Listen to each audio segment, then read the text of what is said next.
आज हमारा टॉपिक है modern theories of covalent bond. ये जो modern theories of covalent bond है ये मॉलिक्यूल की शेप को एक्सप्लेन करने के लिए मुख्तलिफ थ्योरीज पेश की गई हैं। अब मॉलिक्यूल की शेप को एक्सप्लेन करना क्यों ज़्यादा इम्पोर्टेंट है? वो इस वजह से इम्पोर्टेंट है क्योंकि जो शेप ऑफ मॉलिक्यूल होती है वो फिजिकल और केमिकल प्रॉपर्टीज ऑफ मॉलिक्यूल के बारे में बताती है। यानी जो मॉलिक्यूल की फिजिकल और केमिकल प्रॉपर्टीज होती हैं, जो फिजिकल और केमिकल प्रॉपर्टीज हैं वो मॉलिक्यूल में एटम्स की थ्री डायमेंशनल अरेंजमेंट के ऊपर डिपेंड करती हैं।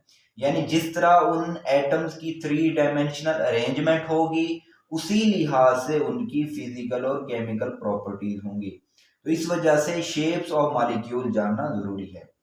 तो एक अच्छा अगर मॉडल की बात करें तो एक अच्छा मॉडल वो होगा जो मॉलिक्यूल की शेप्स और ज्योमेट्रीज को जस्टिफाई करेगा। ठीक है, तो इसके लिए क्या किया गया, मुख्तलिफ थ्योरीज पेश की गई। तो वेस्पर थ्योरी है, वीबीटी है, एमओटी पेश की गई, और ट्रांजिशन मेटल्स के लिए और मुख्तलिफ थ्योरीज जैसे सीएफटी, एलएफटी पेश की गई। तो आज जो हम एक्सप्लेन करेंगे वो है वेस्पर थ्योरी। तो जो वेस्पर थ्योरी है, नाम से जाहिर है कि valence shell electron pair repulsion, यानी जो मॉलिक्यूल होगा उसका सेंट्रल एटम, ठीक है, उसके valence shell electron pair repulsion की बात है। यानी सेंट्रल एटम है, उसमें वैलेंस शेल होगा, आखिरी शेल, उस आखिरी शेल में जो इलेक्ट्रॉन पेयर्स हैं वो जो रिपल्शन क्रिएट करेंगे और उस रिपल्शन की वजह से जो उस मॉलिक्यूल की एक स्पेसिफिक ज्योमेट्री होगी ये उसके बारे में बताएगी। तो 1940 में सबसे पहले सिडविक और पॉवेल ने ये पॉइंट आउट किया कि जो शेप्स ऑफ मॉलिक्यूल होती है उसको हम सेंट्रल एटम, यानी मॉलिक्यूल का जो सेंट्रल एटम होता है उसमें जो इलेक्ट्रॉन पेयर्स होंगे उसकी सूरत में हम उसको इंटरप्रेट कर सकते हैं, यानी उसकी जो हम वजाहत कर सकते हैं, उसको एक्सप्लेन कर सकते हैं। तो इसके जो रिसेंटली है वो है नेलहॉम और गिलेस्पी ने वेस्पर थ्योरी को डेवलप किया है। अब ये जो वेस्पर थ्योरी है वो कहती क्या है, ये एक्सप्लेन करती है मॉलिक्यूल की शेप को। अब किन मॉलिक्यूल की शेप, ये नॉन ट्रांजिशन एलिमेंट्स, यानी ऐसा मॉलिक्यूल जो नॉन ट्रांजिशन एलिमेंट्स पर मुश्तमिल होगा उसकी शेप को एक्सप्लेन करेगी।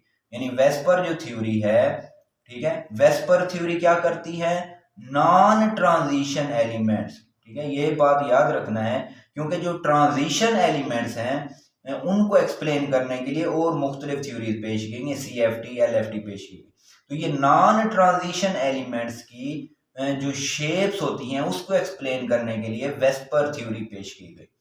अगर हम इसके बेसिक अजम्पशन की बात करेंगे तो वो क्या है कि वैलेंस इलेक्ट्रॉन जो पेयर्स होते हैं, अब वैलेंस इलेक्ट्रॉन पेयर्स दो टाइप के होते हैं, एक होते हैं लॉन पेयर होते हैं और दूसरे होते हैं उसमें बॉन्ड पेयर, यानी लॉन पेयर होते हैं और बॉन्ड पेयर होते हैं। तो वैलेंस इलेक्ट्रॉन पेयर्स जो अरेंज होंगे मॉलिक्यूल सेंट्रल एटम पर वो मैक्सिमम डिस्टेंस पर होंगे, यानी उनकी जो अरेंजमेंट होगी लॉन पेयर और बॉन्ड पेयर की वो क्या होगी, मैक्सिमम डिस्टेंस पर होगी ताकि वो रिपल्शन मिनिमम कर सके। ठीक है, यानी उस रिपल्शन को मिनिमाइज करने के लिए, कम से कम करने के लिए उनके जो लॉन पेयर और बॉन्ड पेयर के दरमियान फासला होगा वो मैक्सिमम होगा। ठीक है, ये इसका बेसिक अजम्पशन है। अच्छा, अगर इसके हम पास्टुलेट्स की बात करें तो पहला पास्टुलेट क्या है कि जो both the lawn pairs and bond pairs participate in determining the geometry of molecule, कि जो इलेक्ट्रॉन पेयर हैं यानी लॉन पेयर और बॉन्ड पेयर वो दोनों ही क्या करते हैं, मॉलिक्यूल की ज्योमेट्री को डिटरमाइन करने के लिए पार्टिसिपेट करते हैं।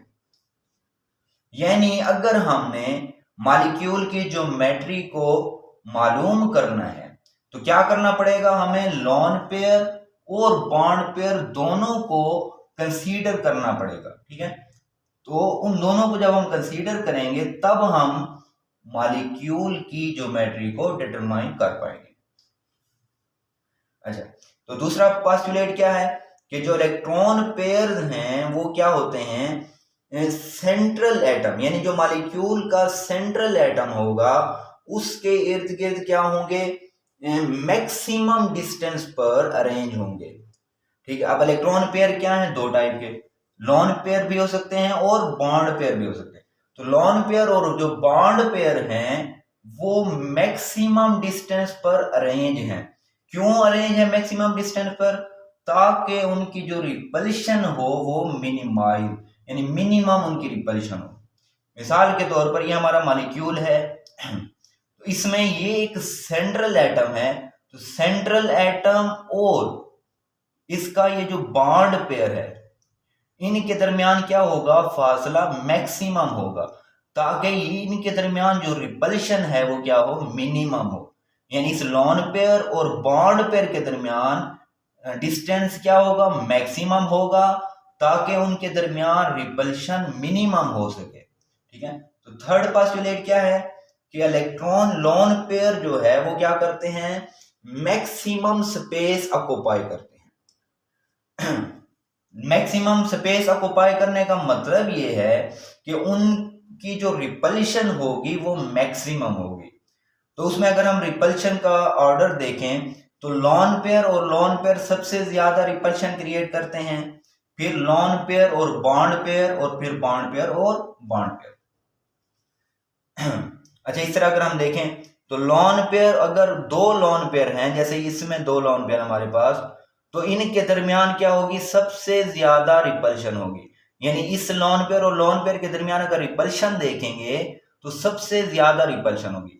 फिर किन के दरमियान होगी, लॉन पेयर और बॉन्ड पेयर के दरमियान, यानी ये लॉन पेयर है और ये बॉन्ड पेयर है, तो फिर इनके दरमियान, और सबसे कम जो रिपल्शन होगी वो किन के दरमियान होगी, बॉन्ड पेयर और बॉन्ड पेयर के दरमियान। अच्छा, इसका जो चौथा पोस्टुलेट है वो ये है कि जो इलेक्ट्रॉनिक चार्ज डेंसिटी है, यानी ट्रिपल बॉन्ड की सबसे ज्यादा होगी, फिर डबल बॉन्ड की, और सबसे कम क्या होगी, सिंगल बॉन्ड की होगी। यानी अगर हमारे पास क्या है, एक मॉलिक्यूल में ये डबल बॉन्ड आ गया तो ये रिपल्शन ज्यादा क्रिएट करेगा बनिस्बत किसके, सिंगल बॉन्ड के। इसी तरह ट्रिपल बॉन्ड क्या करेगा, डबल बॉन्ड से भी ज्यादा रिपल्शन क्रिएट करेगा। ठीक है, जिसकी वजह से उसकी क्या होगी, एक मखसूस ज्योमेट्री होगी, क्योंकि उस पर असर अंदाज हो रही होगी।